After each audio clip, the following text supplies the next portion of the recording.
Le Diving Gate, c'est un système d'immersion en réalité virtuelle qui va permettre à la fois de faire de l'évaluation de la marche et du mouvement dans son sens général et de la rééducation en utilisant des technologies de capture du mouvement, donc les caméras infrarouges, les capteurs rétro-réfléchissants, des plateformes de force et un système qui va capter aussi l'activation musculaire, donc de l'électromyographie de surface. C'est simplement un exercice de rééducation qui nous permet de travailler à la fois la marche, les cycles de marche, les longueurs de pas, les extensions de hanches, mais également un travail en double tâche qu'on peut faire soit de manière cognitive, soit de manière à utiliser les bras et à perturber un petit peu la motricité du patient pendant qu'il marche. Ce qu'on voit à l'image, c'est qu'on utilise tous les outils de la capture du mouvement, c'est-à-dire des caméras infrarouges qui viennent capter la position de marqueurs rétro-réfléchissants et qui nous permettent de capturer le mouvement du patient et de résoudre des exercices avec ces mouvements. Ce qu'on a en plus, c'est des plateformes de force qui nous permettent également de travailler sur des exercices qui vont utiliser plutôt le transfert d'appui, le report de poids. Avec ce système, on est capable de faire ce qu'on appelle de la quantification de la marche, c'est-à-dire récupérer la marche en 3 dimensions et en tirer des codes qu'on va pouvoir explorer, évaluer pour aider, on va dire, au parcours clinique du patient. Le C1000, c'est un tapis de marche instrumenté destiné à stimuler et évaluer les qualités de l'équilibre et de la marche. Pour une utilisation optimale, il nécessite une première prise en main accompagnée par un opérateur expérimenté.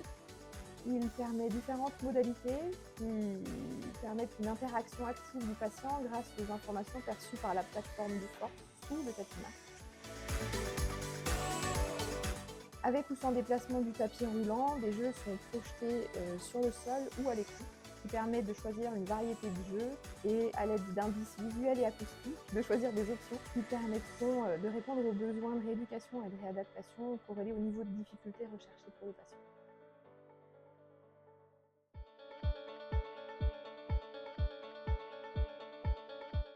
Donc l'Andago, c'est un portique ambulatoire autonome pour la rééducation à la marche en suspension avec un allègement du poids du corps du patient. Il suit le patient ou l'assiste en temps réel selon le besoin.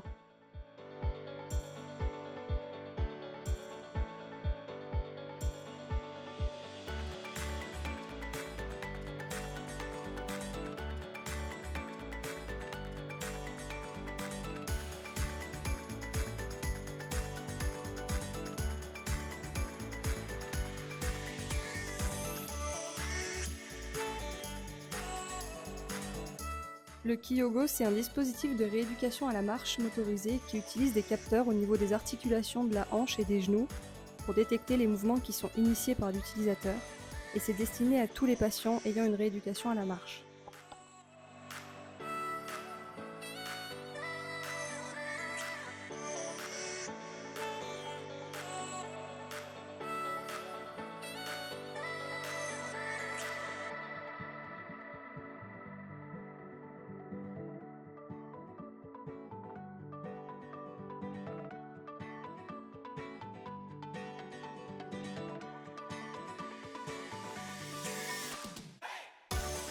Le patient monte sur l'appareil, il va pouvoir choisir un programme sur un écran tactile et il va devoir après, pendant la séance, reproduire les mouvements qui lui sont présentés à l'écran. La difficulté est très modulable parce qu'il y a des élastiques avec différentes résistances et puis des exercices avec des difficultés vraiment variables. Et donc ça permet vraiment de bien s'adapter au patient. On peut du coup solliciter beaucoup de groupes musculaires, que ce soit sur les membres inférieurs, le dos et les membres supérieurs. Ce sont plutôt des séances courtes, mais qui peuvent être reproduites plusieurs fois si besoin. Et le patient peut vraiment adapter sa pratique en fonction de son niveau. L'Halterg est un tapis de marche ou un tapis de course qui permet au patient d'être porté par un système de soufflerie. Il peut du coup régler la vitesse, la pente comme sur tous les tapis de marche, mais il peut également régler entre guillemets son poids du corps et être ainsi aidé dans sa reprise de marche rapide ou de course. Le patient peut également voir comment bougent ses pieds grâce à l'aide d'une caméra et on peut également aussi avoir des informations sur la taille de ses foulées, son temps d'appui, ce qu'on appelle nous les paramètres spatio-temporaux. La machine est même capable de nous sortir un rapport en fin de séance. Le poids du patient va pouvoir être géré par un bouton comme la vitesse du tapis ou l'inclinaison du tapis. Et donc on peut mettre un petit peu de pente et après on peut gérer la vitesse comme sur un tapis de marche classique. La seule chose qui est en plus, c'est l'aspect gestion du poids du corps. L'Arméospring pédiatrique, c'est un bras à assistance robotisée qui reproduit les effets de la pesanteur.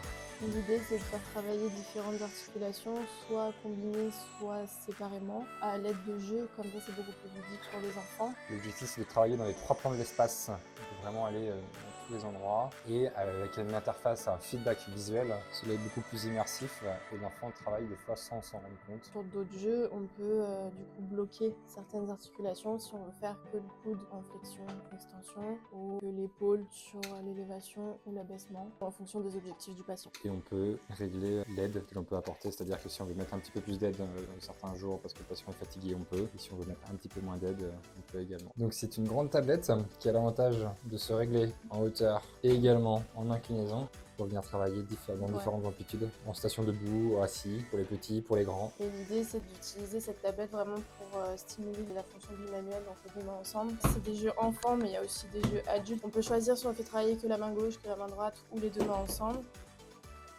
L'idée, c'est de maintenir et de venir après appuyer sur un autre bouton pour valider. On s'en sert pour beaucoup les thérapies intensives, colémie. Ça vient stimuler la fonction bimanuelle si on met l'option de bimanualité. On peut travailler différentes amplitudes au niveau de l'épaule. On peut venir travailler aussi la précision parce qu'on peut venir avec différents objets, on peut travailler des prises différentes. On peut avoir différentes prises à la fois globales, à la fois des préhensions fines. On peut la travailler sur des patients aussi qui ont besoin d'avoir la statique debout. Plus un outil de rééducation supplémentaire que l'on peut proposer aux patients. Typiquement aussi pour, là j'ai montré avec ça, mais si à un moment c'est travailler l'endurance à l'écriture, on peut faire maintenir un stylo. Les appareils d'isocinétisme sont conçus pour faire des évaluations musculaires et de la rééducation. On peut tester toutes les articulations. Le Contrex WS permet l'accès à des patients non marchands directement à partir du fauteuil roulant. Donc la rampe nous permet différentes accessibilités en position debout, en position assise, avec une possibilité de travailler sur toutes les articulations. Le simulateur de conduite qui est disponible au MASUD, géré par le service d'ergothérapie. Il est utilisé pour mettre les gens en situation quand on pense qu'il peut y avoir une difficulté de reprise de la conduite et en particulier quand il faut des aménagements du poste de conduite. Là, ce patient, il a conduit d'abord avec la prothèse tibiale sur le frein et l'accélérateur et là maintenant il est en train de tester le pousser-tirer frein accélérateur à la main droite. Donc on organise des séances ponctuelles avec les patients en fonction des besoins, en fonction du projet du patient et de la prescription du médecin.